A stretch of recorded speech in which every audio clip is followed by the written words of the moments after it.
Boa noite, bem-vindos ao Fronteiras 21. Hoje vamos falar de jovens e de desporto, porque os nossos jovens são os menos ativos da Europa.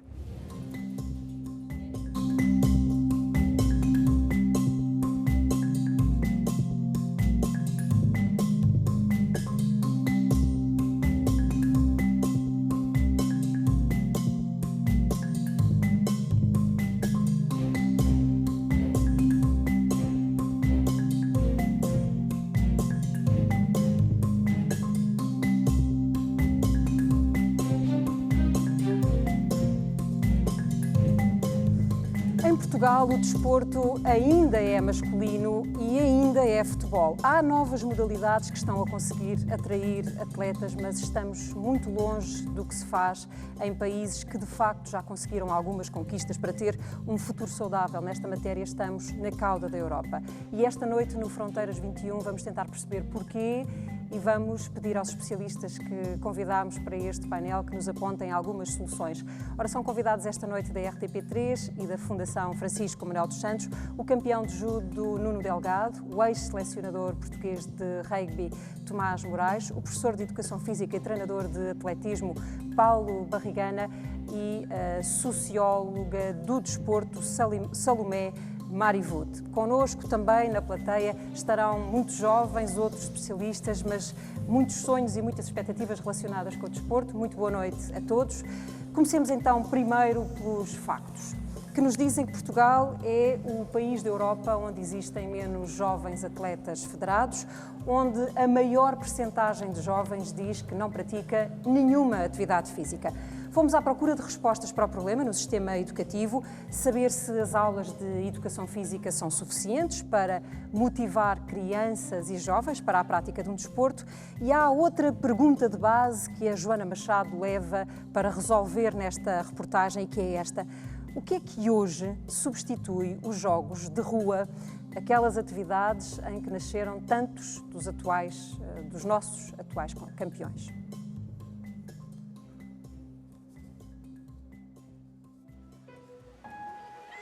Nós temos crianças que não sabem correr aos 5 anos. Nos últimos 40 anos houve uma queda abrupta de brincar ao ar livre, de brincar de forma espontânea. Os alunos têm um déficit de atividade física enorme, não é? A rua é boa para conviver e para crescer. 6 da tarde, no bairro Padre Cruz. O futebol de rua é aqui o ADN, acabamos por manter essa tradição.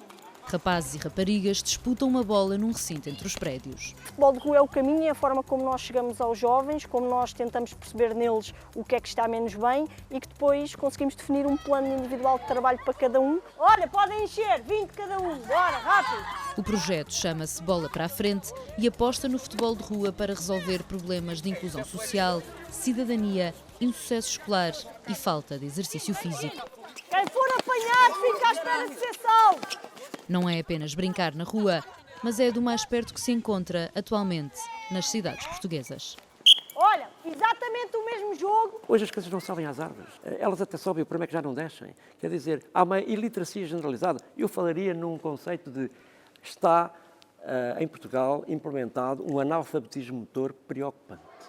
Os alunos têm um déficit de atividade física enorme. Uma atividade física orientada, como é o caso da aula de educação física, Vá, bora, passa! é muito pouco quando nós falamos em 3 horas semanais. Vestir, despir, tomar banho e deslocar-nos para os espaços, estamos a falar de 15 minutos. Muitas das aulas da Escola Básica de Benavente não têm nem estes 15 minutos de atividade esportiva. Na escola não temos muitas condições. Os alunos tinham aulas no pavilhão a 400 metros da escola, mas uma norma do Ministério da Educação obrigou a que essa deslocação fosse acompanhada. A escola garante que não tem pessoal suficiente e metade dos alunos tem todas as semanas educação física, sentados à secretária. Vamos aproveitar para falarmos algumas coisas daqui da nossa teoria. Aqui só falamos das regras, de como fazer as atividades. Eu acho que não é tão motivante como se estivéssemos no pavilhão ou se estivéssemos no campo de jogos. Nos pavilhões, quando existem, ou nos campos de jogos, o desporto escolar surge como uma atividade de complemento às aulas de educação física. Funciona por grupos e é facultativo. cerca de 20% da população estudantil estão inscritos no desporto escolar. Guilherme, dribla! É decisivo que nós melhoremos esta situação. Bora, Sara! Isso! Mas no interior existem muitas escolas onde o desporto escolar é o único clube que os alunos têm para fazer uma prática de complemento àquilo que eles aprendem nas aulas de educação física. Sem acesso ao desporto escolar, sem professor de educação física, o ensino primário funciona com o mesmo docente para todas as disciplinas. Podemos dizer que só uma percentagem muito baixa tem aulas de educação física regular. Porquê? Porque os professores em monodocência não estão capacitados para ter autonomia e conhecimento suficiente para fazer esse tipo de aulas. Atividade física e saúde mental são indissociáveis para o professor Carlos Neto, que no fim de tudo volta ao princípio. O que conta mesmo na prática desportiva é a vivência da infância. Este é um problema grave de saúde pública que vamos pagar muito caro se não fizermos uma intervenção emergente no sentido de alterar a forma de funcionamento da escola, a forma de funcionamento do trabalho dos pais e, principalmente, ganhar qualidade de vida familiar. Vamos então olhar para o que nos dizem com muito rigor os números. Somos o país da União Europeia em que mais pessoas dizem que não praticam desporto e vamos agora olhar para o gráfico que nos mostra as respostas por grupos etários. Dos 15 aos 24, 35% não faz desporto, dos 25 aos 39, 54%.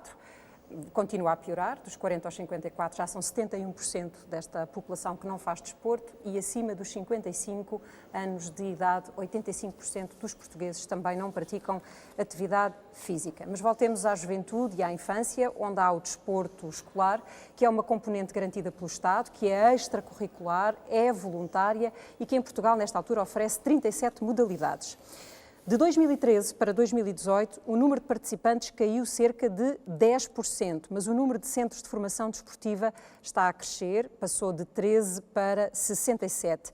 Isto são para muitos jovens a única oportunidade, estes centros de formação desportiva e também o desporto escolar, a única oportunidade de praticarem alguns desportos, muitos deles com custos elevados, como, por exemplo, em Portugal, é o caso das modalidades náuticas. Destas 37 modalidades que são oferecidas pelo desporto escolar, vamos olhar para as que os miúdos preferem. Em primeiro lugar, futsal, em segundo, badminton, em terceiro, voleibol, em quarto, ténis de mesa e em quinto, a natação. Mas partimos então deste ponto que é frágil, Nuno Delgado, que é o de que não fazemos exercício físico, e o que lhe pergunto é porque é que não o fazemos? É porque temos falta de condições?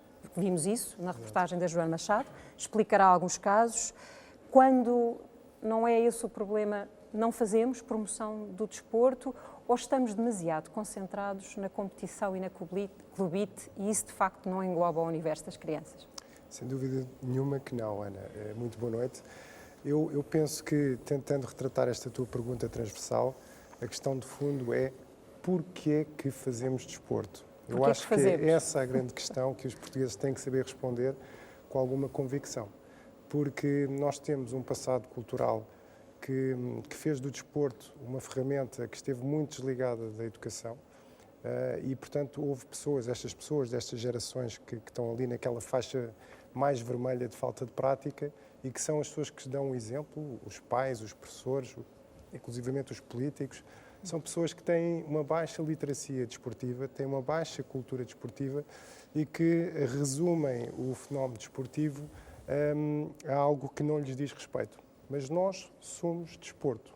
O homem e a mulher vive e desenvolve-se da prática desportiva, não só no ponto de vista da sua saúde e da tal literacia que o professor Carlos Neto também falava, que é necessária, quer dizer, para quem sabe escrever bem, para quem sabe raciocinar matematicamente, tem que saber andar, tem que saber dar cambalhotas, tem que saber nadar, é necessário para o seu dia-a-dia. E quando falamos em dar cambalhotas, nadar, portanto, cair é a maior especialidade do campeão. E, portanto, do ponto de vista daquilo que é, no fundo, a perspectiva de vida, o desporto também nos ensina as melhores soft skills que depois nos fazem pessoas competentes na nossa sociedade. Portanto, a resiliência hoje em dia é considerada a grande competência das pessoas com talento, seja no desporto, seja na vida ativa, empresarial, etc. E é evidente que nós temos consciência que o desporto tem essa capacidade de oferecer essa ferramenta. Neste momento, nós estamos com estes números, e os números são importantes. Nós, no desporto, trabalhamos com números, não é? Trabalhamos com os números não enganam, e há que saber assumi-los, não ter nenhum tipo de veleidade de tentar dar a volta aos números, porque são os números que Portugal realmente tem. E agora há que trabalhar com eles. Eu acredito que o facto da tutela portuguesa da educação ter englobado, digamos assim, a Secretaria de Estado do Desporto e da Juventude é um passo extremamente importante para novas, portanto, intervenções políticas na ligação da educação com o desporto, no fundo, o desporto escolar, com o desporto federado, etc, etc, etc. Já têm sido dados alguns sinais, nomeadamente com o aumento da carga horária da educação física, inclusivamente com a comparação da educação física com outras unidades curriculares e com a aferição desses resultados, desses números. Nós, neste momento, sabemos que 70% das crianças na escola primária não sabem dar cambalhota, ou seja, é um dado importante e que já é discutido na Assembleia da República. Antigamente não tínhamos esses números. E agora é preciso procurar novas alternativas para conseguir oferecer essa integração, essa oferta, digamos assim, educativa aos nossos jovens, porque, na verdade, nós temos que encontrar estratégias para combater uma realidade que é evidente. Antes de irmos à política e mantendo-nos ainda a olhar para o desporto como um instrumento de vida, Tomás Moraes, eu gostava de ouvir a sua opinião sobre estes números, sobre esta realidade que é o nosso ponto de partida e como é que se põem as gerações mais novas e os miúdos a entender o desporto não como uma forma de competição, iremos mais tarde a isso, mas como um instrumento para a vida em todos os seus aspectos. Bom, muito boa noite, muito obrigado pelo convite, é realmente bastante saudável podermos participar em programas deste género e começo mesmo por aí. Eu acho que aquilo que me levou, na verdade, olhando para trás, desde muito cedo procurar o desporto como prazer próprio, como um sítio onde eu gostava de estar, foi o facto de eu praticar na rua. Pronto, foi o facto de eu não ter que ter condições para praticar desporto, fazê-lo à frente de casa, nos bairros dos amigos, enfim, naquelas questões que nós sabemos que há 40 anos atrás aconteciam, jogávamos com qualquer bola, aliás, o dono da bola ganhava sempre, havia essa expressão, e acho que essa prática saudável foi o que me levou a gostar do desporto. Em minha casa também nos foi alimentada sempre esta vertente desportiva, portanto, os meus pais foram antigos praticantes e gostavam muito e fomentavam que o fizéssemos, davam-nos condições para isso. E nunca ouvi lá em casa a dizer não vais ao treino porque tens que estudar, ou não vais jogar no fim de semana e ficam não sei quantos colegas à tua espera para jogares porque tens um teste na segunda-feira. Portanto, ensinaram-me a ter prioridades, a definir essas prioridades, e o desporto, sendo uma delas, tinha o seu espaço e era intocável. E não era pelo facto de ter menos rendimento escolar ou não que deixava de o praticar. Outra das razões que me levou à prática desportiva e esta enorme paixão que é o desporto em si, foi os professores de educação física que eu tive, que me souberam passar o bichinho do desporto e de várias modalidades desportivas. Faziam-no com paixão, faziam-no com interesse e sabiam-nos também deslocar para as várias modalidades. Isso foi uma coisa que eu agradeço, enfim, e que realmente tive a sorte, pelos vistos, tive a sorte de ser bem encaminhado nesse sentido. E também confesso que os clubes que eu procurei para praticar desporto, portanto, desde o futebol, que eu fiz, à natação, ao boxe, ao rugby, fui sempre bem acolhido pelos treinadores. Portanto, souberam-me transmitir os valores desse jogo, os objetivos desse jogo e souberam-me encaixar, integrar, capacitar e desenvolver dentro desses jogos. Eu acho que tudo isso me levou a esta paixão diária e ao facto de, mesmo quando estou mais coxo ou menos coxo, tenho que fazer exercício, não consigo passar um dia sem o fazer e procuro fazê-lo em vários sítios. Portanto, se não tenho um ginásio à mão, faço na rua, se tenho um ginásio, vou ao ginásio, portanto, se me aparece um jogo de pádel, eu tenho possibilidade de jogar jogo, portanto, eu acho que isto faz parte do nosso hábito, e é um bom hábito, e é um hábito extremamente saudável. E se não nos for transmitido por estes vários agentes, em casa só não chega, porque eu tentei fazê-lo, e realmente com 3 filhas que tenho, consegui mais com umas do que com outras, mas não consigo fazê-lo como os meus pais fizeram com tanto sucesso comigo e com os meus irmãos. Eu acho que todos estes agentes envolvidos fazem com que nós passemos a gostar do exercício, passemos a gostar do desporto formal e informal e não estejamos só à espera que os outros façam por nós. Portanto, também acho que nós muitas vezes culpabilizamos o que está à nossa mão e não olhamos para dentro de casa e pensamos o tão importante que pode ser no desporto. Porquê? Porque os pais olham muito para aquilo que os filhos vão ser no futuro e muito pouco para aquilo que os filhos são na realidade, no momento em que estão. E o que é certo é que hoje em dia estou com muitas empresas e com muitas áreas de recursos humanos que já começam a olhar para o recrutamento em outras áreas que não o currículo, que não só o doutoramento, o mestrado ou as pós-graduações ou as vivências em várias empresas até o ou os cargos ocupados, desportivo como uma marca exatamente, distintiva começam a olhar do para o currículo trabalhador. desportivo como se você fez, é um Nuno Delgado da vida, levantou-se às 6 da manhã para treinar, treinou às 11 da noite no mesmo dia, sofreu em competição, ganhou aqueles skills que o Nuno aqui muito bem falou, comportamentais que o desporto nos transmite. Então, sim senhora, passa a ser uma pessoa interessante para aquilo que eu quero para a minha estrutura, porque traz valores que são transmitidos e, acima de tudo, traz um dom que o desporto, tanto individual como coletivo, transmite, que é o dom educativo. É o dom de saber estar com o outro, é o dom de respeitar o outro, é o dom de saber o que é um adversário, o que é um juiz, o que é um árbitro, que há regras, que há disciplina e, portanto, eu só posso aconselhar, porque beneficiei muito naquilo que sou hoje em dia, no meu desenvolvimento integral do desporto, só posso aconselhar a que os pais o façam e que ponham o desporto como uma parte integrante da vida dos seus filhos. Professor Paulo Barrigano, o que é que motiva as centenas de miúdos que têm ensinado ao longo da vida a irem aos treinos? É o quê? São as famílias, é o ambiente, são os resultados, é o quê? Muito boa noite. Queria dar os parabéns à RTP3 e à Fundação por este programa. É um programa da maior importância para quem está no terreno como eu há muitos anos e tive o prazer de conviver com determinadas pessoas que estão aqui no painel e na assistência. E realmente, eu no outro dia estive numa palestra e disse, houve 2 bombas atómicas e nós temos uma na mão. Temos uma que está a cair na mão. O professor Carlos Neto falou isso agora. É uma coisa que vai ser avassaladora nos próximos 20, 30 anos, nos próximos 50 anos, os custos com a inatividade física. Não só na saúde nós vemos aquela saúde que nós vemos, mas na saúde mental.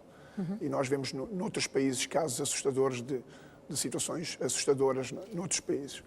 Antes de mais, gostaria de pedir a todas as pessoas, eu amanhã vou doar 1000 euros da minha conta para a Fundação ELPA ou para Moçambique. Desafio cada um de vocês a dar 10 euros. Só vos peço 10 euros. Porque a zona de intervenção em Moçambique vai ser igual à da Península Ibérica. Eu desafio todos os presentes a darem 10 euros à Fundação ELPA. Porque o meu amigo Casé deixou de dar aulas e está em Moçambique, a ajudar em Moçambique, na ELPA, que o Presidente Marcelo Rajá lá esteve a trabalhar. Por isso, amanhã de manhã eu estarei na ELPA para doar 1000 euros da minha conta bancária, da minha pobre conta bancária. Mas vou fazer isso, está bem? Antes de mais, os jovens procuram-nos, porque eu trabalho numa zona, tenho aqui pessoas que trabalham na Câmara de Sintra, que estão aqui convidadas, eu trabalho numa zona que é lindíssima, que é património mundial. Mas é património mundial e a 3 km tem inúmeras bolsas de pobreza. E essas bolsas de pobreza, com bares sociais, têm crianças, como eu fui criança, e como fui muito ajudado em criança, pelo desporto, pela atividade física e pelo desporto e por muitas pessoas que me ajudaram, eu também sinto essa obrigação. E sendo professor do ensino público, estando numa escola pública, eu sinto esse dever cívico de ajudar. E ajudo fazendo o meu trabalho de educação física. Neste momento não estou a dar aulas, mas trabalho muito no meu estabelecimento de ensino com o desporto escolar. Somos uma das principais escolas do país, dos principais players do país, e temos tido a alegria de ter atletas de elevada carreira, começaram lá na escola connosco, trabalham muitos anos connosco e depois saem para o sistema federado. E temos tido essa alegria. Como os meus colegas de programa falaram, isso tem custos. Tem custos ao nível do trabalho, ao nível da disciplina, mas esses jovens que trabalharam connosco hoje sabem os valores que nós passamos a eles. Porque o desporto sem valores não é desporto. A atividade física sem um valor, sem uma ética, e agora eu revejo-me completamente nas palavras dos meus colegas anteriores, eu não posso só pensar o desporto só na questão do ganhar. O ganhar não é o mais importante de maneira nenhuma. Está bem? Por isso eu gostaria que, depois de falar no processo, e o processo é nós pegarmos num jovem que não é um atleta, é um jovem, é um aluno, e que depois, mais tarde, vem a ser um dos melhores atletas nacionais ou internacionais, e leva esta mensagem, é que nós queremos que ele leve essa mensagem. Portanto, ser professor de uma atividade física, de um desporto, é ser um professor de vida, é tocar vários aspectos da educação. Eu lembro-me da conversa que tivemos para preparar esta entrevista, me falava, por exemplo, da alimentação e da importância da sopa. Isso é evidente. O meu primeiro treinador está aqui, está aqui presente na plateia e ajudou-me muito. E se eu sou alguma coisa hoje, o pequenino que eu sou, é ele que eu devo. Mas a mim nunca me falaram de alimentação. E eu fui um atleta a nível nacional e tal, até fiz uns campeonatos da Europa. Mas a nós não nos falaram de alimentação. Eu hoje tenho que falar de alimentação. E tenho que falar de alimentação aos pais dos miúdos de 5 anos. Porque o professor Carlos Neto há bocado falou que os miúdos de 5 anos não sabem correr, e eu digo os de 10 anos não sabem andar. Não é correr, é andar. Há miúdos que chegam à escola e não sabem andar. Houve um colega meu que o ano passado me chamou e disse: Paulo, anda a ver esta turma. E em 20 e tal alunos, eles nem sabiam andar.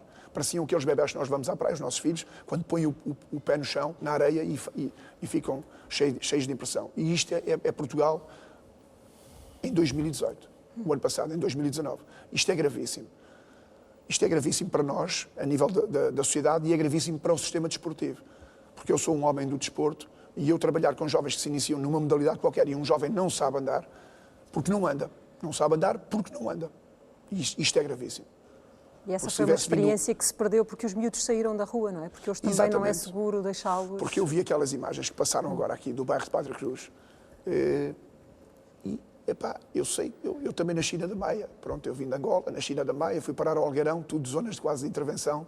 Mas aquilo é feio. Aquilo não é espaço nenhum para criança nenhuma brincar. Aquilo parece o recinto de uma prisão. E é aqui que tem que se refletir. Porque eu vou a todos os países do mundo e as escolas são lindíssimas. E eu em Portugal vou a qualquer escola do país e as escolas não são lindíssimas. E os espaços para a prática física, da atividade física, não são bons. São muito maus. Muito, muito, muito maus. E não são apelativos. Por exemplo, eu vou dar um exemplo. Em Odivelas fizeram um espaço. E eu publiquei esse espaço. Aquilo não é pista nenhuma. Aquilo é um alcatrão pintado. Mas as pessoas reúnem-se à volta daquilo. Terrivelmente, digo eu, porque andam às voltas, em vez de irem passear, correr por outros lados. Mas só a pintura dá uma ideia bonita, como este decor aqui. Isto é fantástico. É bonito. E nós, para cativarmos os jovens, temos de ter instalações bonitas. Os professores não podem estar cansados, as pessoas não podem ser velhos de 55 anos como eu, têm que ser jovens novos. Deixe-me ouvir a opinião da professora Salomé Marivut e do que nos dizem os números sobre o que é que leva as pessoas em Portugal a não praticar atividade física. É a primeira desculpa ou razão é sempre o tempo, não é? Sim, a falta de tempo é a razão mais apontada, segundo o Eurobarómetro de 2018. Mas o segundo motivo é porque é muito caro praticar desporto.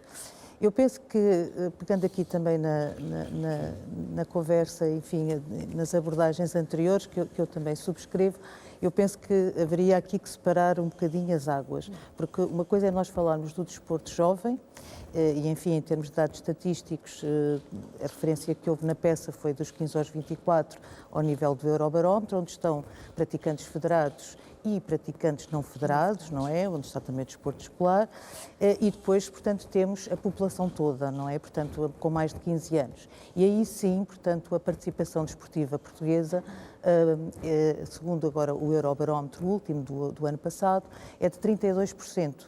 E baixou 4% relativamente a 2014. Em 2014 baixou 8% relativamente a 2010, ou seja, passámos de 44 para 36 para 32. E, portanto, esse é um facto que parece ser preocupante para se poder, no fundo, tomar medidas para poder inverter a situação. Agora, eu gostava aqui também de lançar um bocadinho algum otimismo. Eu sou um bocadinho otimista, porque, assim, os números são relativos. E, portanto, eles só têm um significado se fizermos comparações. Portanto, se nós compararmos os nossos resultados com a média da União Europeia, portanto, dos 28, obviamente que nós estamos na cauda. Os 32% estamos mesmo na cauda agora com a Grécia e a Bulgária, não é? E, portanto, obviamente que há muito trabalho a fazer, não é? E se pensarmos que, por exemplo, os estudos da participação desportiva há 20 anos, os de 98, havia uma participação desportiva de 23%, parece que só subimos 9%, o que também, portanto, nos deve interrogar o que é que aconteceu para também não ter havido um maior desenvolvimento. Por outro lado, relativamente à questão do desporto jovem, as coisas têm melhorado. Portanto, podemos aspirar a mais, e se nos compararmos com outros países e com outras realidades, nomeadamente ao nível mesmo da média da União Europeia, portanto, nós neste momento temos então 65% dos jovens entre os 15 e os 24 anos praticam desporto, portanto, os 35 não praticam, 65 praticam, e comparando com a média europeia, portanto, o valor é de 76%, ou seja, temos aqui assim uma decalagem de 15%. Não é? Mas se nós pensarmos a 98, por exemplo, os dados de 98, relativamente a Portugal, portanto, nós chegávamos a 50%. E, portanto, já fizemos aqui um trabalho bom. E é muito importante o trabalho, portanto, ao nível de, enfim, todas as políticas e todas as medidas que possam aumentar a participação jovem. Porque o desporto é um hábito cultural, ele tem que ser adquirido para depois ser repercutido ao longo da vida. E aquilo que as estatísticas dizem é que há um decréscimo, portanto, a participação desportiva vai decrescendo com a idade. Aliás, sim, também inversamente estava aqui assim. Dos 55 Portanto, anos o que é que acontece? A atividade. nossa população mais velha é uma população pouco escolarizada, portanto, uma população que tem, portanto, uma franja larga da população que está inserida em grupos sociais com poucos recursos e que não adquiriu hábitos esportivos. E como não adquiriu hábitos esportivos, não vai reproduzir ao longo da vida, embora se tenha trabalhado também no sentido de introduzir um desporto para todos e um desporto para a terceira idade, e há boas práticas a esse nível. O que acontece é que, sendo um hábito cultural, ele precisa ser transmitido às novas gerações. Se as famílias não têm hábitos, tem que ser a escola.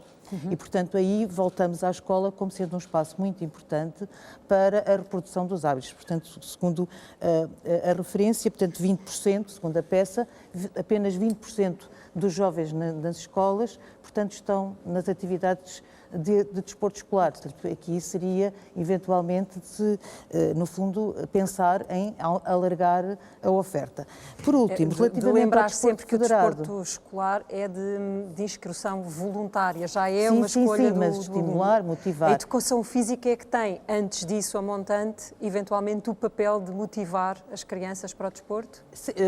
A disciplina de educação física é uma disciplina curricular e tem introdução aos vários desportos e, obviamente, deve transmitir hábitos, ou de alguma maneira fomentar hábitos desportivos, criar a motivação, a deixe-me vontade. acrescentar a esta conversa o Frederico Batista, que é um jovem atleta que está connosco, é um futebolista. Olá, Frederico, boa noite, e que tem sobre a educação física esta preocupação que nos vai dizer. Boa noite, desde já agradecer esta oportunidade.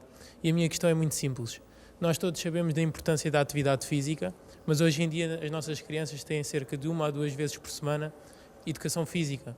A minha questão é por que não aumentar o número de vezes por semana desta disciplina, de modo a tornar nas crianças um comportamento intrínseco, de modo a que estas aumentem também a percentagem de pessoas ativas no país. Deixa-me só perguntar, fazes desporto todos os dias? Quase todos os dias. Desde sempre? Já fiz mais, sim. Promovido pela família, incentivado pela família ou por... Sim, pela também família? pela família. Ok, obrigada, Frederico. Professora, se não se importa Bom, responder... portanto, a questão do número de vezes e das horas dedicadas à educação física é uma questão política e já houve uma tentativa, enfim, de a tornar facultativa, portanto, tem havido aqui, assim, vários avanços e recuos. Naturalmente que é uma disciplina muito importante, porque dentro do meio escolar é essa que deve fomentar os hábitos de atividade física e desportiva.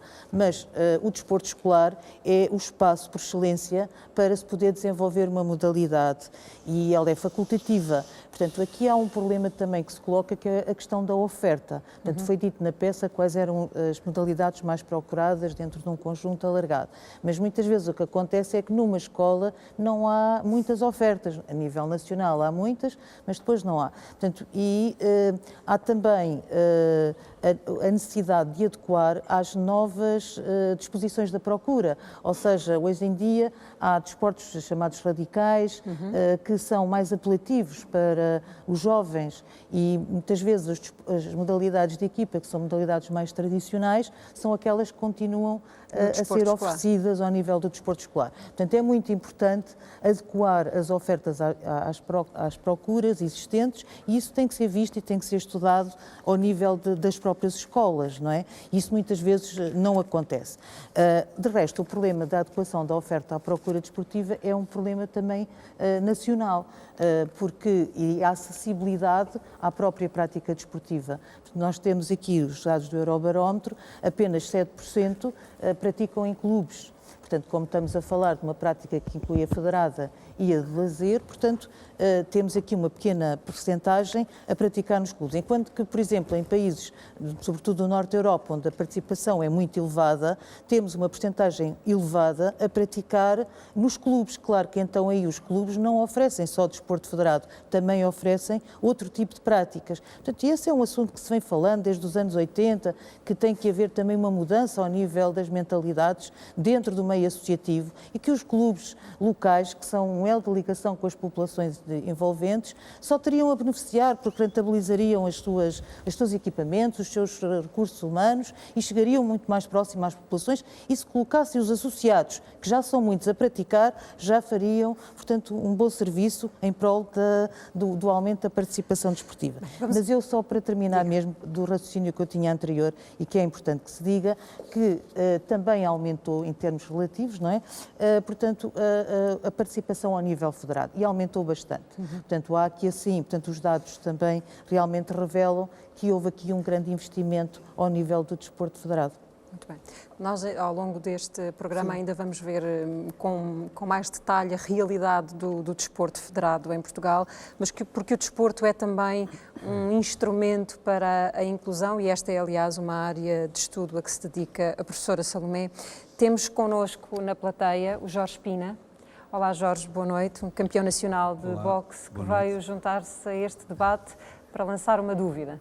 Já fui campeão nacional de boxe, agora sou atleta paralímpico, faço atletismo, sou maratonista e estou muito ligado à área da deficiência, com alguns projetos, e eu queria só perguntar diretamente ao professor Barrigana de que forma é que vamos colocar as pessoas com deficiência a praticar desporto nas escolas, visto que acho que não estava neste barómetro as pessoas com deficiência, se estão englobadas ou não, e como é que vamos fazer o desporto adaptado crescer em Portugal e nas escolas. Se os miúdos já vão continuar a ficar deixados de lado, a não poderem praticar e experienciar as várias atividades. Muito obrigado pela pergunta. Eu tenho trabalhado, conheci o Jorge há pouco tempo, já o admirava há muitos anos e tenho trabalhado com ele. Amanhã vamos estar na prisão de Caxias, vamos fazer um trabalho social, desafiei os treinadores, responderam-me com piadas, disseram que os fulanos da prisão se calhar são bons para fugir da polícia e tal, mas nós vamos lá estar na prisão de Caxias amanhã, não sei bem como, mas vamos estar, não é, Jorge? E a pergunta do Jorge é extremamente importante. Nós trabalhamos com todos os miúdos, eu trabalho a nível do desporto escolar, trabalho no sistema federado também, mas eu já disse isso no grupo de acompanhamento do desporto escolar, disse isso ao secretário de Estado e disse a outras pessoas que estavam com uma atitude muito má nessa reunião, que nós trabalhamos com o Nelson Évora, porque o Nelson Évora saiu do desporto escolar, a Rosa Mota fez o corta-mato escolar, a Fernanda Ribeiro fez o corta-mato escolar, pronto, e mais 30 ou 40 atletas que nós conhecemos do atletismo. Eu penitencio-me, conheço mais do atletismo e falo mais do atletismo, mas falamos depois das outras modalidades que o programa do desporto escolar tem. Eu não sou embaixador do desporto escolar, hein? Mas eu tenho um grande amor. Mas o seu balanço é positivo, é que é muito fácil encontrar pessoas que criticam. Sou professor de educação física e foi assim que eu me impus no meio do atletismo. Porque nenhum clube queria falar comigo, nenhum clube, tal como não contratam jovens ou vão buscar jovens que são um empecilho, porque não são bons, os clubes só contratam os atletas bons. No desporto só nós não contratamos atletas bons, nós trabalhamos com todos os jovens. E eu apontei um dedo a um quadro magnífico que estava lá nessa reunião, com não sei quantos mil atletas, mais não sei quantas mil atividades, e depois disse, olha, ali está o Nelson Évora, a Marta Pena, o Paulo Conceição, o Zé Pedro Lopes, todos os atletas meus que eu fiz, não sei quantos, internacionais, não sei quantos recordes nacionais, e depois disse, olha, ali está o Leonardo. E a mãe dele ligou-me ontem. E quando me ligou, a mãe do Leonardo disse-me assim, professor, e eu disse, então diga-me lá, quando é que temos a reunião com o psicólogo? Porque eu trabalho há 35 anos numa escola. Ela disse, mas como é que o professor sabe que amanhã eu tenho uma reunião com o psicólogo? Porque eu trabalho com o seu filho. Eu não dou atletismo ao seu filho, eu trabalho com o seu filho.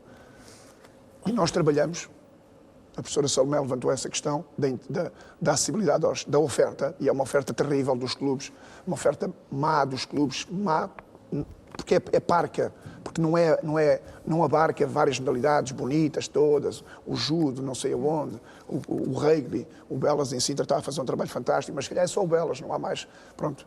E o desporto já tem uma vantagem muito grande, que é, muitas vezes as pessoas não sabem, é que eu tenho alunos de 34 escolas diferentes. Eu tenho alunos de 34 escolas diferentes, que sabem que podem trabalhar com um professor à escola, porque em Sintra não há mais oferta de atletismo e podem ir à minha escola, eles podem ir à minha escola. Portanto, nós estamos nas condições físicas, não é? Para a prática eles têm do que se desporto, deslocar sim. novamente. Claro que são crianças com 10 anos, 11 anos, os pais terão que os trazer e é um problema, é um hobby, não é? A pergunta do Jorge, eu aproveitei para fazer à parte, é uma pergunta fantástica. Eu até acho que emocionei alguém da produção, porque realmente quando nós vemos um jovem com uma deficiência, com uma limitação, vou-lhe dizer uma limitação, tal como o Jorge me contou há pouco, em que ele viu um jovem no corta-mato escolar a fazer a prova com a cadeirinha de rodas e era impossível fazer a prova no Parque da Bela Vista, no parque onde a Federação de Atletismo fez o corta-mato, um dos corta-matos mais duros que eu já vi na minha vida, na semana passada. E o Jorge depois levou o jovem, captou o jovem, falou-se com o pai e tal, e depois a pessoa que transportou o Jorge, porque o Jorge é invisual, disse: "Oh Jorge, tu não imaginas a cara de felicidade do miúdo." E ela há pouco disse-me isso. E eu pergunto, então, e o pai desse jovem? E a alegria do pai desse jovem de saber que esse jovem teve um momento de felicidade?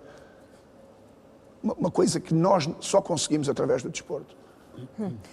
E a resposta do Jorge tem... E a resposta do Jorge é que o desporto lá está muito forte. Há programas de desporto adaptado.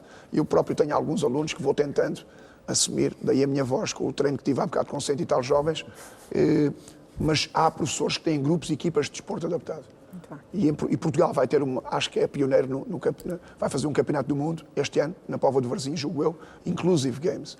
E acho que era super interessante estarmos todos atentos a isso e poder colaborar com os nossos contactos, com as nossas possibilidades, porque são jovens que nos merecem um carinho especial. Sobre a inclusão, e agora para o Nuno Delgado e para o Tomás Moraes, a questão das mulheres, que foi uma coisa que eu disse no início, que passou assim quase despercebida. Sim. Mas ainda falta a presença das mulheres a sério, ou pelo menos de forma equilibrada no desporto português. Porquê é que elas não fazem desporto, Tomás? Bom, responde o Nuno. Nós temos dois desportos onde as mulheres estão em desvantagem. Apesar de, felizmente, a última medalha olímpica que Portugal conquistou nos Jogos Olímpicos foi na modalidade do judo e foi pela nossa heroína Telma Monteiro. Mas a verdade é que tanto o rugby como o judo não eram culturalmente, e voltamos a bater na mesma tecla que a professora Salomé lançou, culturalmente há uma resistência em determinadas modalidades e o desporto em geral ainda para o género feminino. Felizmente, existem realidades que já estão a combater esse facto. Eu dou o exemplo da minha escola.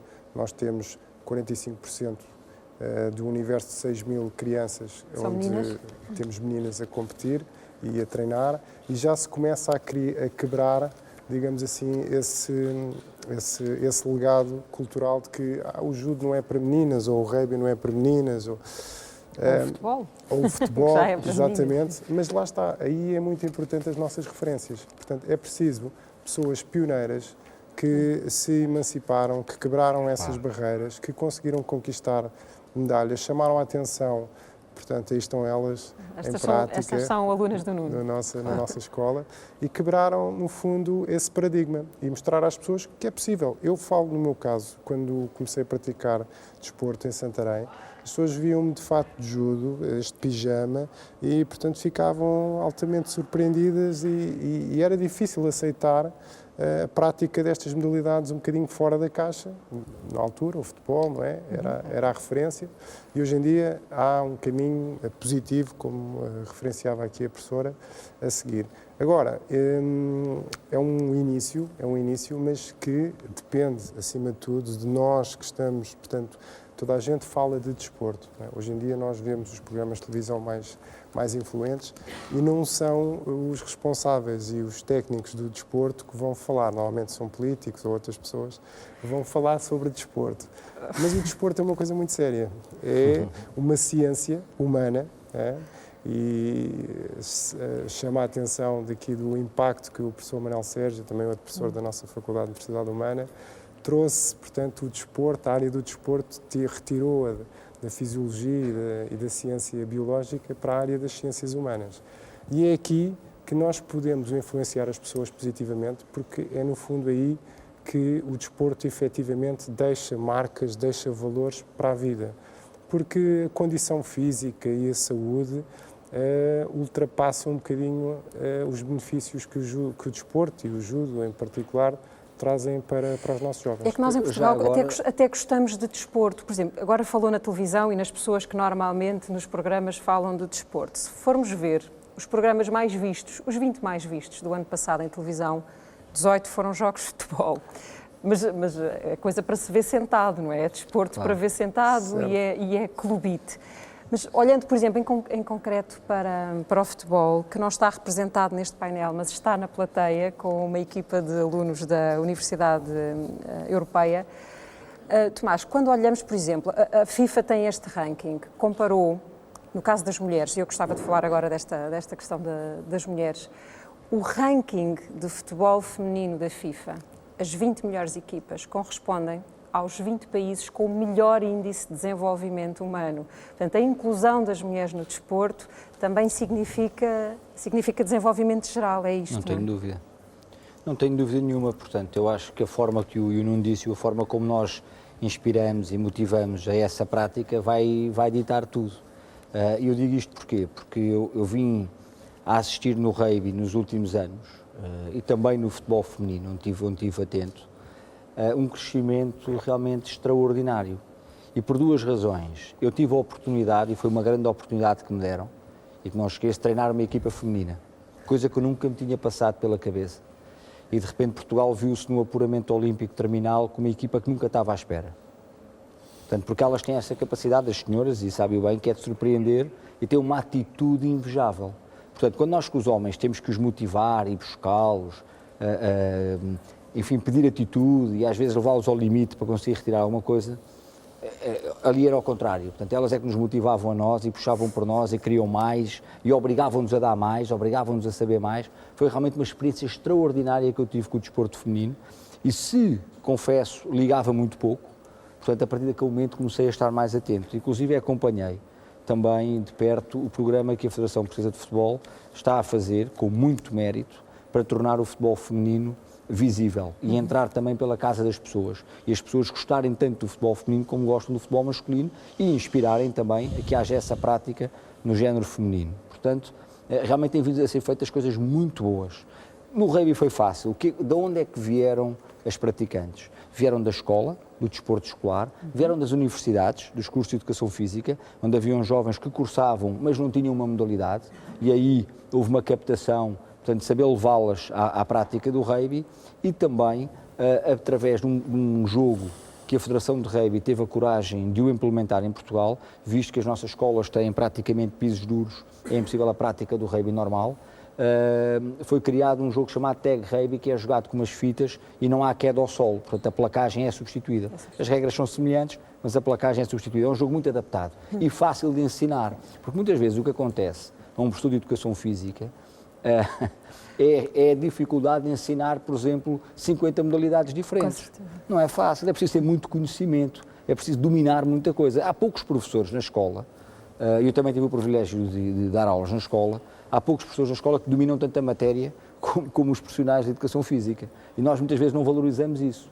E não valorizamos isso e retiramos a prática como temos vindo a fazer. E agora, felizmente, alteramos e estamos a tentar dar mais carga horária à educação física. E fizemos-lo porquê? Porque nós olhamos para a escola e olhamos para a matemática, basicamente, e para a língua portuguesa. E depois, mais tarde, para as línguas estrangeiras. Porque é aquilo que nós achamos, infelizmente, que vai dar a preparação futura dos nossos filhos. E isso, eu acho que hoje em dia está a terminar. Portanto, está a terminar muito por culpa dos programas que as federações também têm vindo a fazer, e muito bem, não foi só de rugby, há outras com muitíssimo sucesso, têm-se vindo a trabalhar realmente de uma forma capaz e profissional, e isso também leva a que haja mais prática desportiva. Portanto, eu concordo muito com a professora, nós às vezes olhamos muito negativamente para as situações. E temos a tendência a dizer, pá, não há pouco. Não, eu, por acaso, acho que há cada vez mais. Eu chegava a correr sozinho na rua, há 20 anos atrás, e chamava-me maluco. Eu hoje em dia, às vezes, tenho que pedir licença para correr. Certo. Professora, e para abordarmos agora uma outra questão da inclusão que a professora estuda, inclusive, que é o desporto como uma forma de inclusão social. Ele é um instrumento para esse fim e que vantagens o desporto tem em relação aos outros instrumentos com que se faz inclusão? Sim, eu só gostava de dizer uma palavrinha relativamente à questão do género. Eu acho que realmente tem havido mudanças positivas e, de facto, o desporto, e é preciso que se diga, que foi durante décadas, praticamente durante um século, porque o desporto, tal como o conhecemos hoje, surgiu no final do século XIX e só no final do século XX é que a Carta Olímpica consagrou, portanto, a igualdade de género e só a partir daí é que, de facto, começou a haver uma política de igualdade de género. E as mudanças são visíveis já no século XXI, porque o desporto estava muito associado ao estereótipo masculino. Portanto, a ideia de que o desporto tinha uma dimensão formativa, mas essa dimensão formativa e de caráter, nomeadamente a questão da força, da tenacidade, o ser aguerrido, etc., combativo, eram virtudes consideradas masculinas. Portanto, e só com a igualdade de género é que realmente as mulheres também chamaram a si que elas não têm que ser frágeis, nem delicadas, ou podem ser delicadas e ao mesmo tempo também ser combativas, aguerridas, portanto não há virtudes masculinas ou femininas, existem virtudes humanas. E de modo que determinados desportos que eram mais associados com portanto, o sexo masculino começaram, no fundo, a ser muito procurados também pelas mulheres, justamente para compensar, portanto, ao contrariar os estereótipos de género. E, de facto, as diferenças são bastante grandes. Mas não vou falar dos números, a inclusão social. Mas poderia falar, mas acho que ainda se vai falar sobre isto. Relativamente à questão da inclusão social. Bom, este novo paradigma ao nível do desporto e realçando a sua dimensão social é algo que é relativamente recente, é algo que é do século XXI. Portanto, estamos aqui com Fronteiras 21. Penso que este século, portanto, a nível do desporto, irá trazer grandes mudanças nesta perspectiva. Ou seja, utilizar o desporto como uma ferramenta de inclusão social ao nível da educação não formal, para, no fundo, desenvolver competências ao nível das crianças e jovens, sobretudo jovens que estão mais excluídos da sociedade, mercê de estarem inseridos em famílias, também elas mais excluídas socialmente. E daí dificuldades ao nível da inclusão na escola, ao nível do sucesso escolar e, portanto, o estabelecimento de um ciclo de reprodutivo vicioso em termos sociais, em que, no fundo, portanto, famílias associadas à pobreza se vão perpetuando. Portanto, e no fundo o que se pretende é que haja, através de um investimento ao nível da educação, criar maiores possibilidades destes jovens, destas crianças e jovens, poderem ter acesso às oportunidades que a sociedade lhes dá e com uma maior empregabilidade. E isso irá, obviamente, dar um maior empoderamento destas crianças e jovens. E então os projetos de inclusão social pelo desporto, que também incluem crianças e jovens com deficiência, mulheres, raparigas e jovens, portanto, inseridos em famílias com mais desfavorecidas, trabalha-se, como este projeto que apareceu, portanto, o futebol de rua, que já atua há mais de 10 anos e que recentemente foi aprovado pelo Alto Comissariado das Migrações, portanto, com a classificação mais elevada na cidade de Lisboa, é um exemplo de boas práticas ao nível deste tipo de desenvolvimento, nesta vertente em que o objetivo não é ganhar, o objetivo é participar, é, no fundo, ter o prazer de jogar com o outro e não contra o outro. E um conjunto de estratégias pedagógicas ao nível da promoção da atividade física, que neste caso está muito centrada no futebol de rua, mas já sempre outras associadas, ao nível do desenvolvimento de competências. E de que competências é que estamos a falar? Estamos a falar aqui, assim, ao nível da cooperação, portanto, tem muito a ver com os princípios éticos do desporto, com o fair play, portanto, a cooperação, o trabalho em equipa, o trabalho em rede, a lealdade, a amizade, a a questão da tolerância face ao diferente, portanto, o respeito pelo outro, a autoconfiança, a autoestima, a motivação, a criação de redes de sociabilidade, aquilo, numa linguagem mais académica se fala em capital social, importante para abrir portas e para uma maior inclusão social. Enfim, portanto, é disto que estamos a falar quando falamos em inclusão social pelo desporto. Vamos agora, na nossa conversa, olhar para um universo, vamos fechar o foco, digamos assim, nos atletas federados. Inclusão social. Diga, professor.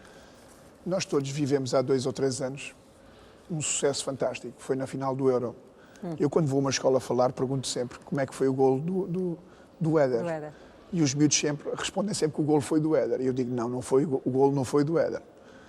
O golo foi o pequenote, o branquinho pequenino, que os brancos nos Estados Unidos são todos pequeninos e os miúdos negros são todos enormes. O branco pequenino tirou a bola ao Griezmann. O Griezmann ficou a chorar. Passou a bola a um cigano. O cigano devolveu a bola ao branco. O branco passou a bola ao preto. É a minha escola. É a minha escola. Aquele golo foi a minha escola. Era só para lhe dizer isso. É o nosso país. É o nosso país. Aquele golo foi o nosso país. Comentador desportivo. Aquele golo foi o nosso país e nós tentamos que toda a gente participe. Claro, quando a doutora Salomé falou aqui de uma coisa que todos, estão aqui vários especialistas e que me dão 10-0 na questão da atividade física e do desporto. É porque uma coisa é atividade física, outra coisa é desporto. Nós sabemos isso. Os jovens precisam de fazer atividade física. Nem todos têm que fazer desporto. Nós queremos que mais façam desporto. E eu, por acaso, eu sou um bocado... Aqueles números não me dizem... Aqueles números eu não ia dizer não isto. Traduzem Alguém trabalhou bem naquilo, mas trabalhou muito mal. Porque há imensa gente a andar na rua. Eu vou a Cascais andar e vejo imensa gente a fazer atividade física. Não estão federados. Não estão federados, mas aquilo é atividade física. E não são miúdos de 10 anos que estão a fazer atividade física, são pessoas de 50, de 60 anos que perceberam que a atividade física é extremamente importante. Eu também sei que está aqui o Dr. Luís Horta, foi meu colega no Benfica durante muitos anos e assistiu-me até a situações mais complicadas, que a atividade física vai ser prescrita agora, como um meio para combater. Vamos olhar, mas o Dr. Luís Horta estará mais já vamos também habilitado. Falar com o professor Luís Horta neste Fronteiras 21. Vamos ver casos de... Agora é desporto, não é atividade física. De quando o desporto, e vamos ver esses casos, condiciona toda a família, exige muitos sacrifícios a toda a gente. São horários quase malabaristas, entre escola, treinos, torneios, competições. A repórter Helena Cruz Lopes foi falar com especialistas em desenvolvimento motor que consideram que muitas vezes a carga é de facto excessiva, que é preciso guardar tempo para brincar. Os pais querem dar tudo aos filhos, mas nem sempre conseguem, eles próprios, os pais, lidar com os maus resultados. Sobretudo quando são eles próprios, os pais, que criam nos filhos, nos atletas, expectativas irrealistas.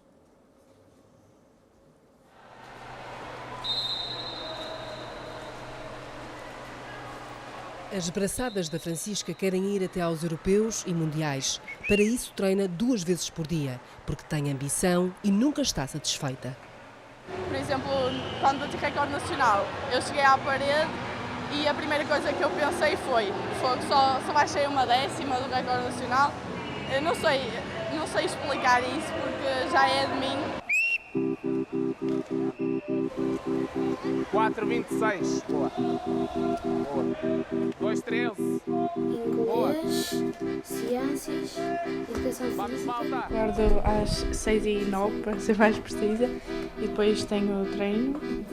Tenho aulas às 8h30, a maior parte dos dias. Às 8h10 tenho que sair de casa para ir para a escola. Há alguns dias que venho para casa e depois vou para o treino, outros que vou direto da escola para o treino. 7h15. E depois tenho treino outra vez até às 7h30. 7h30, 8h15. Venho para casa, estudo ou faço o que tiver a fazer, janto. Mas quando os meus pais têm de me levar ao treino e buscar ao treino, é um sacrifício. E depois vou para a cama às 10 horas. É muito difícil para os pais não colocar o filho no inglês, na matemática, na explicação, no futebol, na ginástica, na natação, em demasiadas coisas. E, de facto, o que nós assistimos hoje são crianças super ocupadas, crianças com um ritmo de trabalho muito superior até aos pais, eu diria.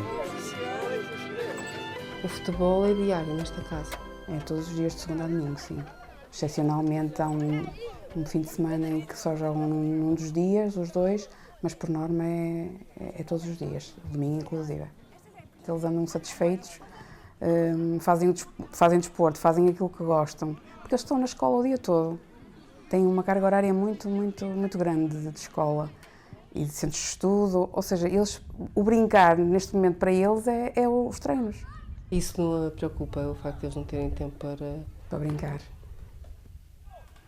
Preocupa. As crianças têm que ter, sim senhor, os seus tempos estruturados, mas devem ter pelo menos 1 hora por dia onde possam brincar livremente, porque não é a mesma coisa em termos de autonomia estar numa atividade de que eles gostam e que podem entender que é uma brincadeira de facto, mas que tem uma supervisão sempre externa, ou estarem numa atividade onde eles têm que se autorregular. Hoje a rotina é mais difícil. O pai vai chegar tarde do trabalho. Adelaide leva o Francisco para o treino. Guilherme, o mais velho, já está a treinar. Teve uma lesão complicada que o afastou do futebol durante quase 1 ano, mas nunca pensou em desistir. Quer chegar ao topo, mas sabe que nem todos lá chegam. É difícil, mas acho que se trabalhar consigo. Claro que eu gostava preciso de olheiros para seguir uma carreira, por isso espero que me estejam a ver.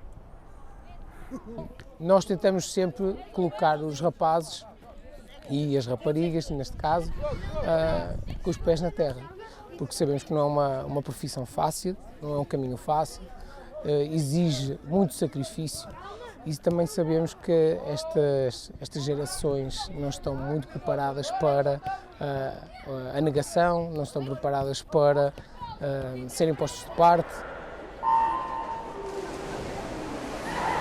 Vai, Kika. Se lidar com as frustrações dos atletas é difícil, o pior é quando os pais criam expectativas irrealistas.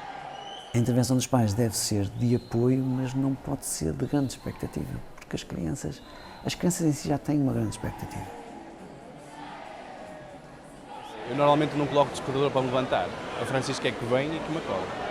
Portanto, ela tem vontade de treinar.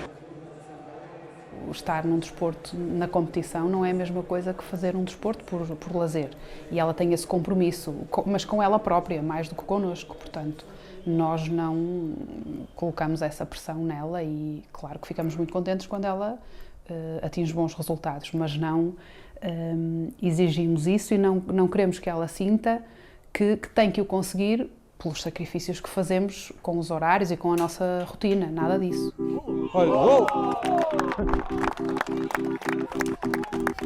Vejo por parte dos pais um sonho, por vezes, muito maior até do que as próprias crianças, de eles serem um Cristiano Ronaldo, de serem um Messi. E vou sempre alimentando e dizendo-lhes que isto é um desporto que eles gostam, foram eles que escolheram, usufruir o máximo, mas que dificilmente vão chegar a um patamar tão elevado. E para isso é importante a escola. Há uma nadadora dos Estados Unidos que se chama Katie Ledecky, é uma referência... É o meu sonho. Meu ídolo é o Rafa do Benfica.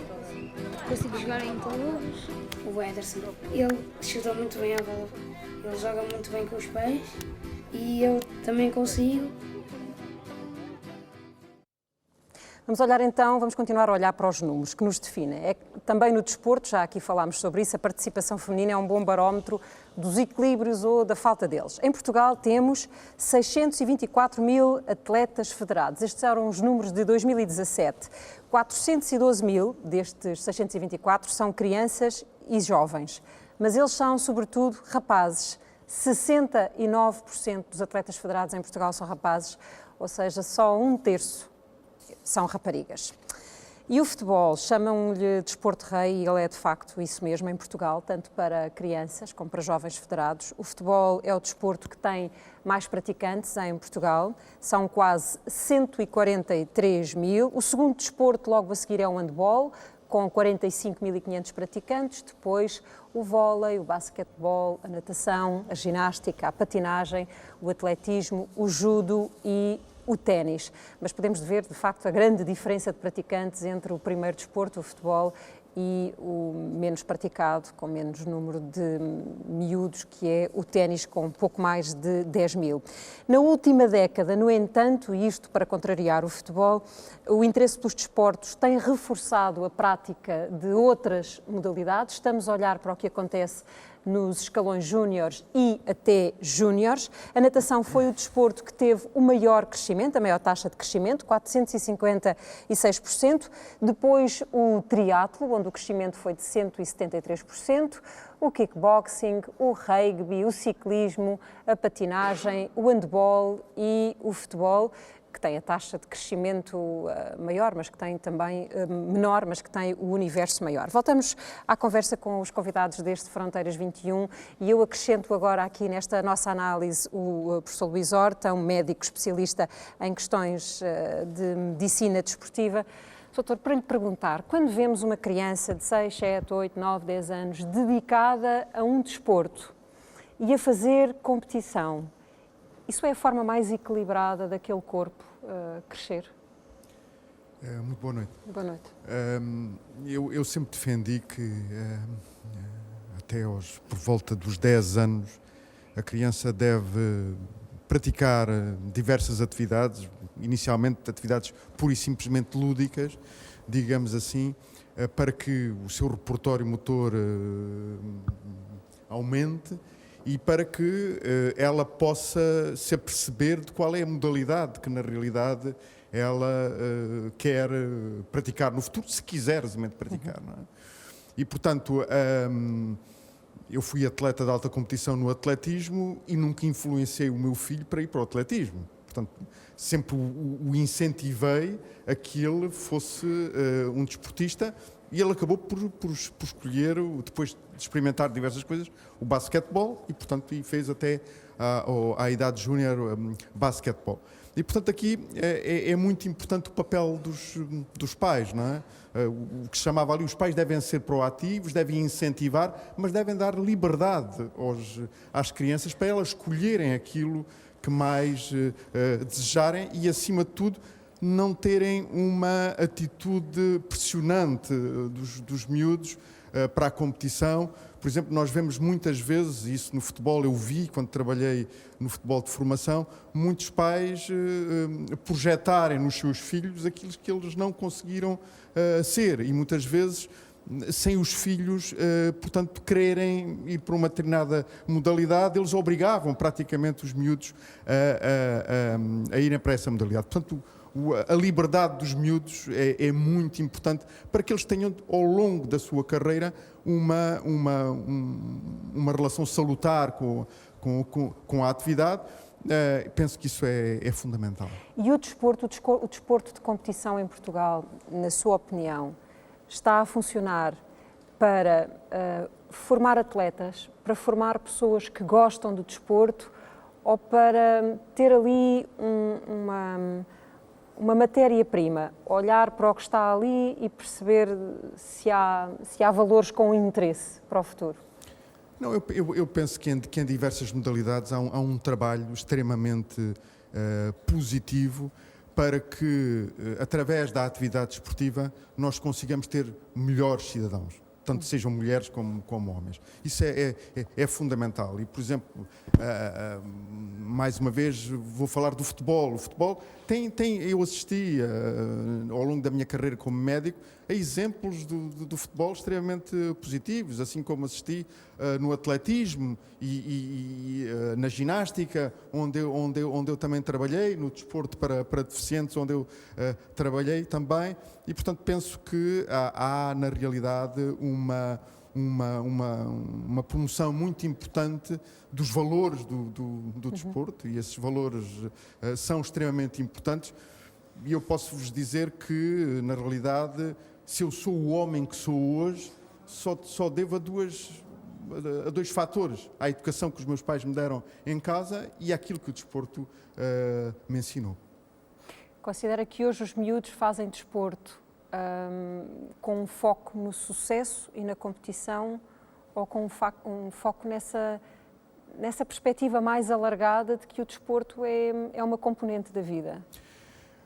Idealmente, e aliás na peça isso foi abordado, ter como principal objetivo da atividade desportiva a capacidade competitiva, isto é, o ganhar a qualquer preço, isso é mau, não é? É mau porquê? Porque o número de medalhas não aumenta, digamos assim, e cada vez há mais competidores. Portanto, o ideal seja que talvez se dê mais valor a outro dos objetivos, que é aquilo que nós chamamos o domínio da tarefa, não é?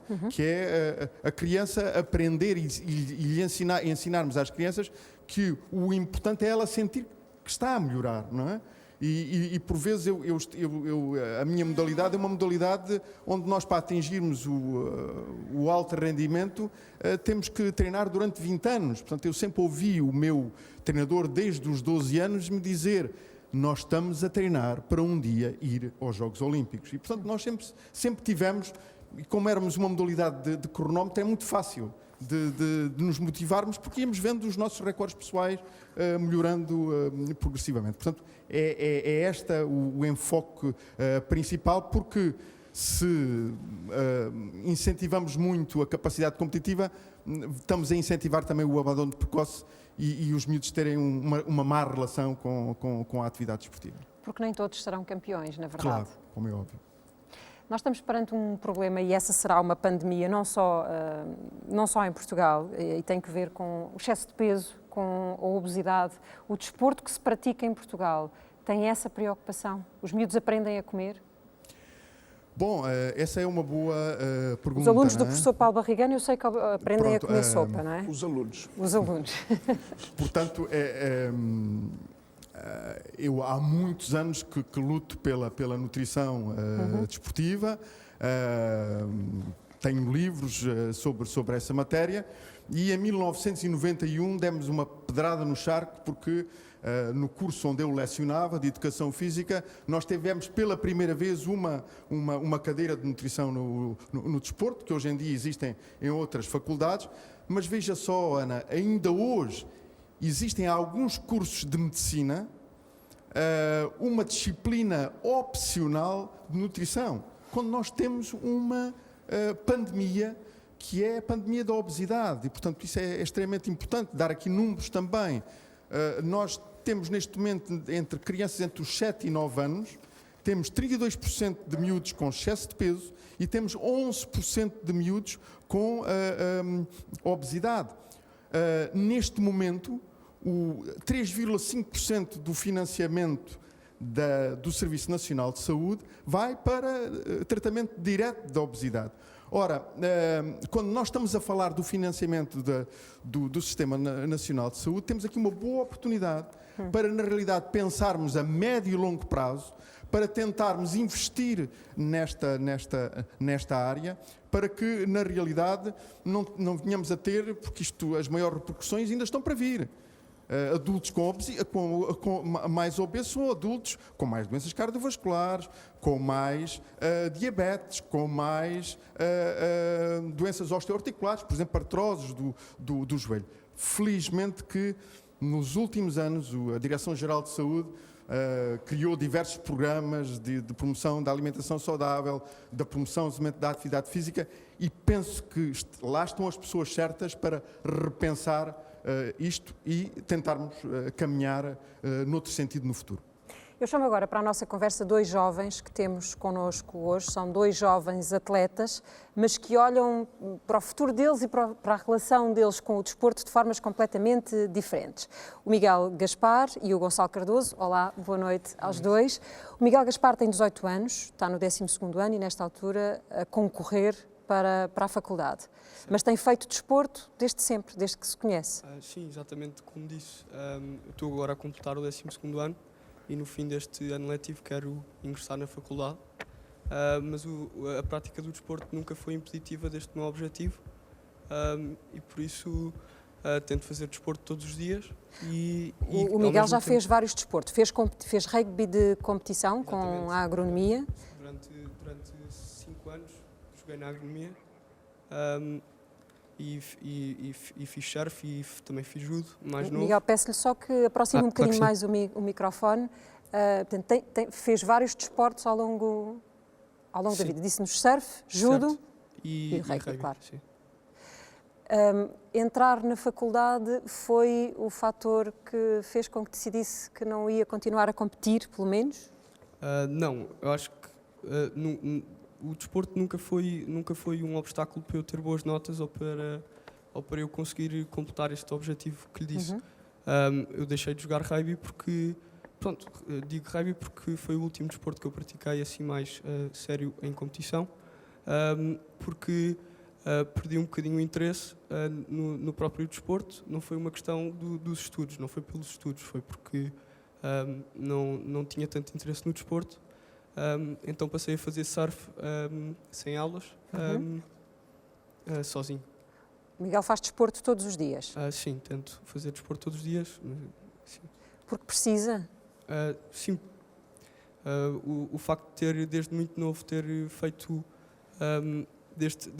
feito desporto, quase que incutiu em mim uma vontade de fazer desporto e quase uma necessidade que às vezes é preciso. Ou seja, há semanas em que há testes mais difíceis, passo mais tempo a estudar, pronto, entre outros desafios, e muitas vezes tenho que fazer desporto e quero muito fazer desporto, e é isso, muitas vezes acaba por ser essa a melhor ligação ao desporto era incentivada pela família, ou era curiosidade sua, ou é uma necessidade diária sua? Como disse, eu comecei desde muito cedo a fazer desporto, e aí o primeiro desporto que fiz foi o judo, e aí foi a família que eu andava na escola e me inscreveu. Mas depois, mais tarde, o rugby e o surf, fui eu que, por ver e por gostar e por querer ter atividade física no meu dia-a-dia, que quis inscrever-me e quis continuar, e fui eu. Já o Gonçalo, que está sentado ao lado do Miguel, joga futebol, é capitão de equipa do Sacavenense. Garantiram, aliás, ou ontem ou anteontem, uma marca importante para o clube. Foi. Garantimos uma marca importante para o clube. Garantimos um play-off de apuramento a uma fase que o clube nunca tinha chegado. Infelizmente não conseguimos passar, mas foi algo do que estamos orgulhosos. Bom, o Miguel, o Gonçalo, tal como o Miguel, é um excelente aluno, mas a sua perspectiva em relação ao desporto é outra. A ideia é fazer disso uma profissão. Eu acredito e gostava de fazer do desporto uma profissão, neste caso o futebol, e acredito que consigo conciliar, às vezes melhor, outras vezes pior, o desporto com a escola. Eu tenho de gerir o tempo de uma forma diferente do resto dos meus colegas, provavelmente, por causa dos treinos, por causa dos jogos, por causa de outros tipos de treinos diferentes, mas tenho tempo para fazer outras coisas para além do futebol e da escola, e acho que isso acaba por ser um bocadinho essencial. E essa gestão, esse equilíbrio entre o brincar, o futebol e a escola, acho que é o fundamental para esse meu objetivo conseguir ser uma realidade. Pelo caminho prescindem do quê? Prescindimos de algumas coisas, é verdade, prescindimos de algumas não idas noturnas. Às vezes acabamos por não poder fazer coisas por causa dos treinos, por causa dos jogos, porque temos de acordar cedo, temos de fazer esse tipo de coisas, mas na realidade, como acaba por ser um objetivo, pelo menos para mim, e uma paixão, neste caso o futebol, não é um prescindir que me custa assim tanto, porque sinto que é um objetivo, sinto que é uma necessidade que eu tenho. O futebol é realmente uma paixão e, portanto, prescindir se calhar era um bocado demais para mim, porque eu realmente gosto daquilo que faço e sei que o prescindir dessas coisas pode levar a que consiga ou não atingir o objetivo. Gonçalo, essa ligação ao futebol aparece como? Tem ideia? Tem a ver com ídolos? Não, provavelmente os meus pais nem sequer gostam de futebol, mas nunca sequer praticaram, mas provavelmente porque o meu irmão realmente tinha essa paixão, e como era mais velho do que eu, sempre tentou puxar-me para esse lado, tentou jogar comigo futebol porque precisava de companhia para o fazer, e acho que basicamente essa paixão é culpa dele. Acho que hoje em dia até sou capaz de gostar mais do desporto do que ele, realmente perco tardes só a ver futebol, mas acho que principalmente por causa do irmão. O que é que vocês acham que que o desporto vos ensina para a vida? Ou seja, o que é que do método, do treino, da preparação para objetivos, do que é que vocês aproveitam daqui para os vossos relacionamentos, para a vossa vida? Principalmente, acho que duas coisas, principalmente a relação que temos com os nossos colegas. Então, como capitão de equipa, tenho essa necessidade de transmitir coisas para os colegas, para eles se sentirem motivados, para se sentirem bem quando estão dentro de campo. E para além dessa vertente mais da gestão das pessoas, a luta por objetivos, a ambição, a determinação que temos para chegar aos objetivos a que nos propomos. E acho que isso aí é a principal coisa que tiramos do desporto para a vida, porque é necessário, na realidade, termos objetivos definidos e tentar e fazer tudo para alcançá-los. Portanto, é a capacidade de resiliência também, é a resistência. Quando vocês veem a ética desaparecer durante um jogo, quando há agressões de pais nas bancadas, como temos visto, por exemplo, no futebol de crianças, ou entre jogadores ou entre atletas, aquilo para vocês é o quê?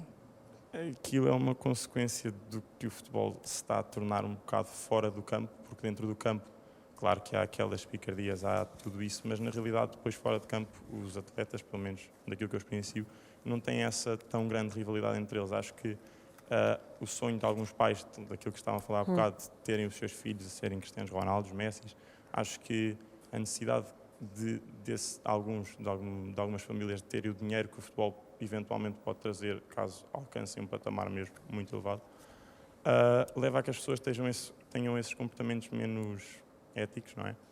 Mas acho que na realidade é mais mais transmitido dos pais para os filhos, e acho que é esse o principal problema, porque criam umas expectativas para eles, como estavam a dizer há bocado, que acabam por não corresponder à realidade.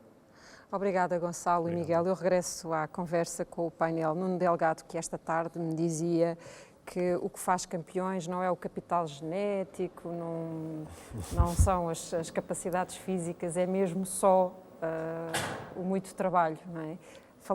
Falemos de ética e falemos de como é que essa sua perspectiva depois não está em campo, não está com os pais, não está nos momentos em que nós vemos aquelas coisas, as batotas e as coisas tristes.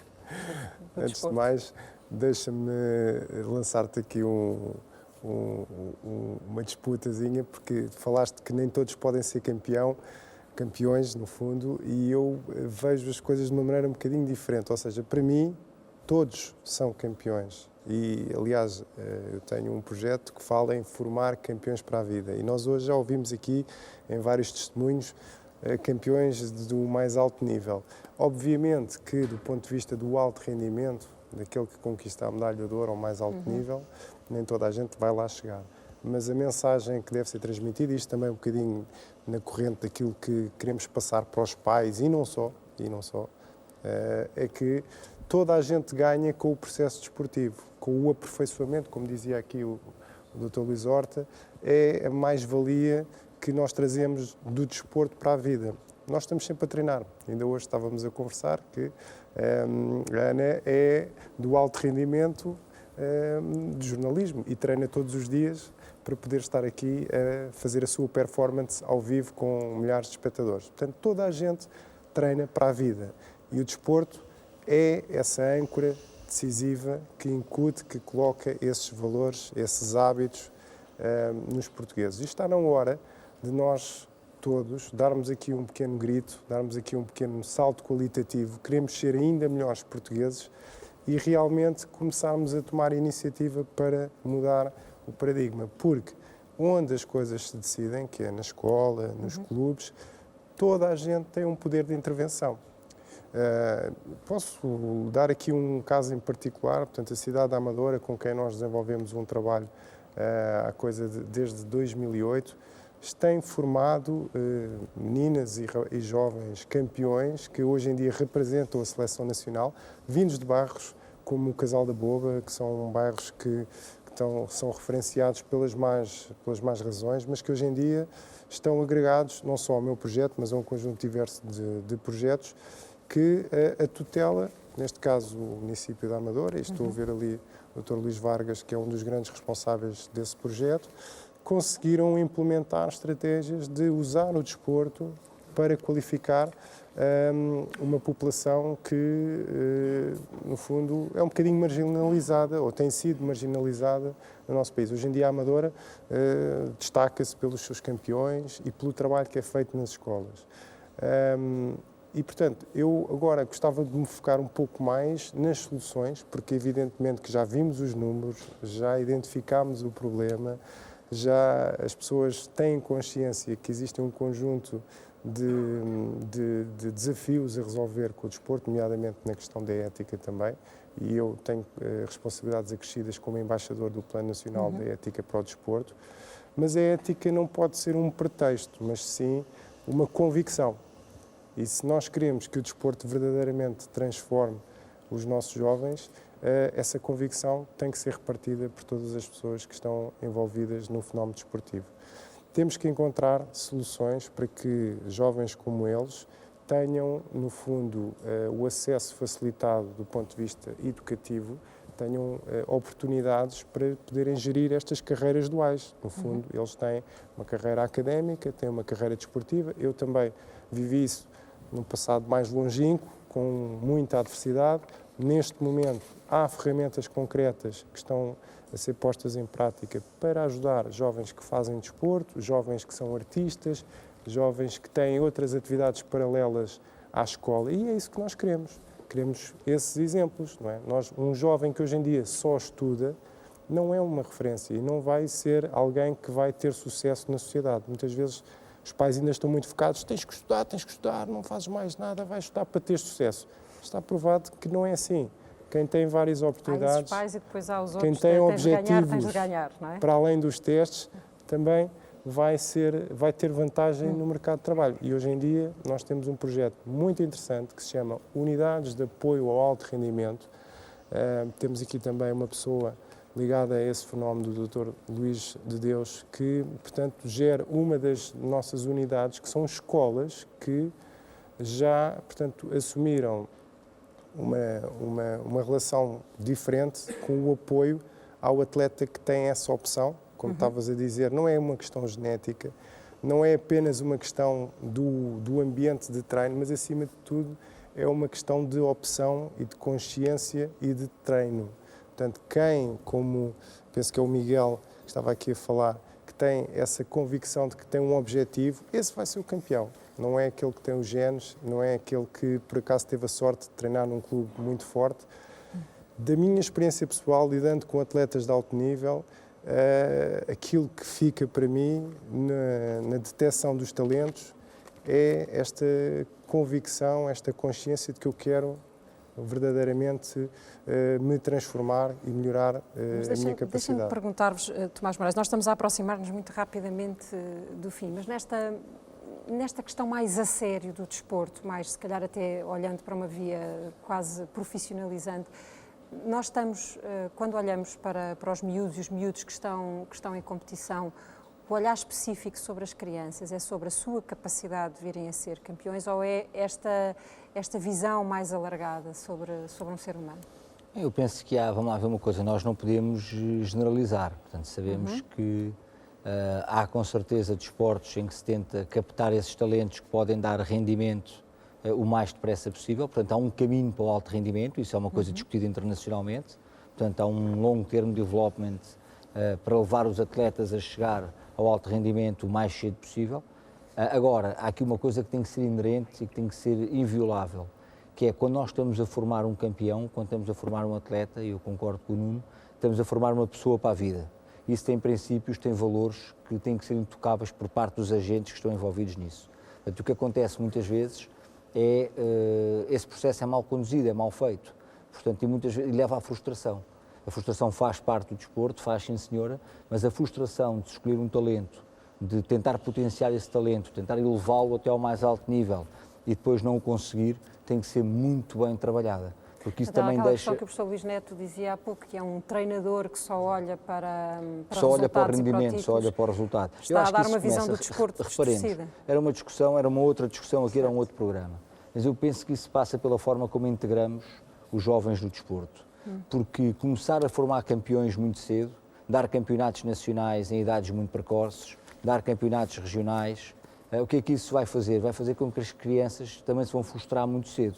Porque nós, aos 8, 9, 10 anos, vamos formar aquilo que eu sou muito contra, que é as equipas A, as equipas B, as equipas C, isso leva a que haja muitas vezes um abandono da prática, porque não é dada a oportunidade de competição. E nós também sabemos que nos estádios maturacionais as crianças mudam muito. Aquelas que muitas vezes têm enormes capacidades aos 8, 9, 10 anos, depois as coisas mudam.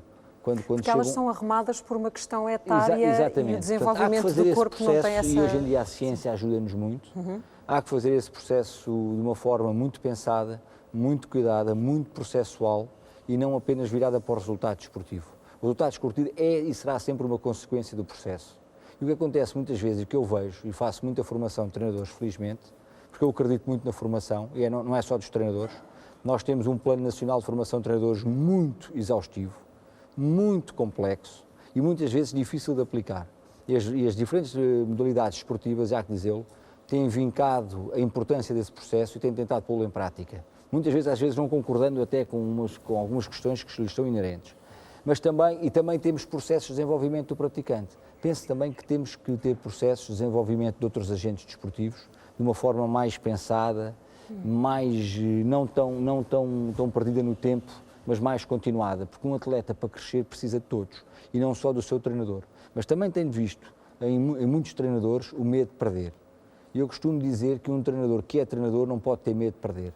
E muitas vezes é o medo de perder do treinador que leva a estas campeonites muito rápidas, que leva a esta sua ascensão também às vezes de uma forma impensada, e isso torna que haja muita frustração no desporto. E para mim o desporto não pode ser uma fonte de frustração.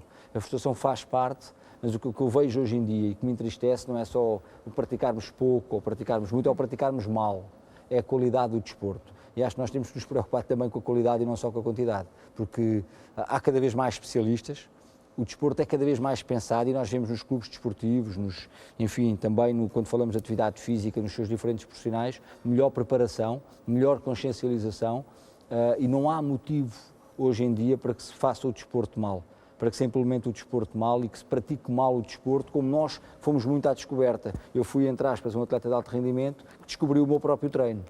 Portanto, eu queria treinar mais do que aquilo que os meus treinadores me davam e fiz muitas coisas erradas. Hoje em dia não há razão nenhuma para que isso aconteça. Mas essa é um bocadinho a percepção que há em Portugal, que é a quantidade de atletas de exceção que nós temos, de campeões, não traduz propriamente a massa de atletas que temos disponível. Foram casos excepcionais, de facto, eles não foram resultado... Nós temos vindo a falar nisso ao longo do tempo, quer dizer, muitos dos campeões, e o Nuno pode falar muito melhor do que eu sobre isso, muitos dos campeões que surgiram ou por gerações ou por trabalhos pensados e que, segundo o contexto em que estavam envolvidos, correram muitíssimo bem, mas depois não trouxeram a consistência que é preciso em determinadas modalidades. Isso acontece muito com os nossos campeões das mais diferentes modalidades esportivas. Eu acredito, e só para terminar, e passo mais uma vez a bola, eu acredito muito que o processo é um processo de continuidade. E reparemos, quando falamos hoje em dia que aquilo que é uma preocupação que não era no meu tempo de praticante, é a relação com os pais.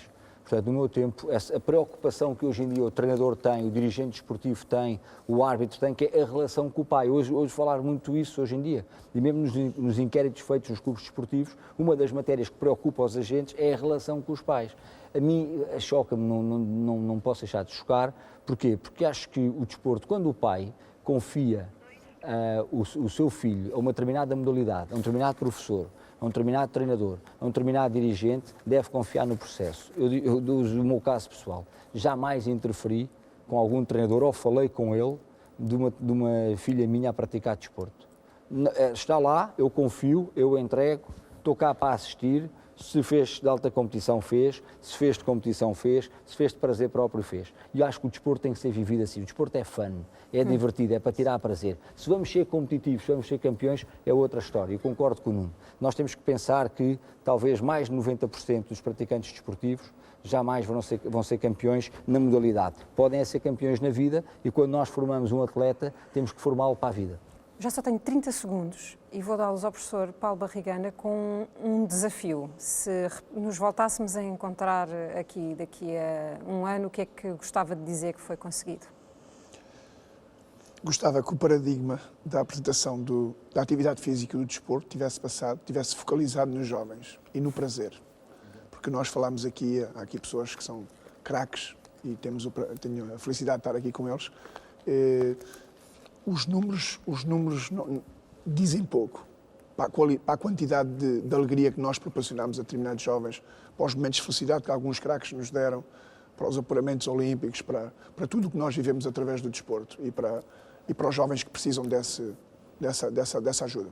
Meus senhores, esgotámos o tempo para esta conversa. Agradeço a todos os que participaram neste Fronteiras 21, em que falámos de jovens e de desporto e de pouca prática física em Portugal. E apesar de estarmos todos sentados, esta é uma reflexão para que deixemos os sofás vazios. Boa noite, até para o mês que vem.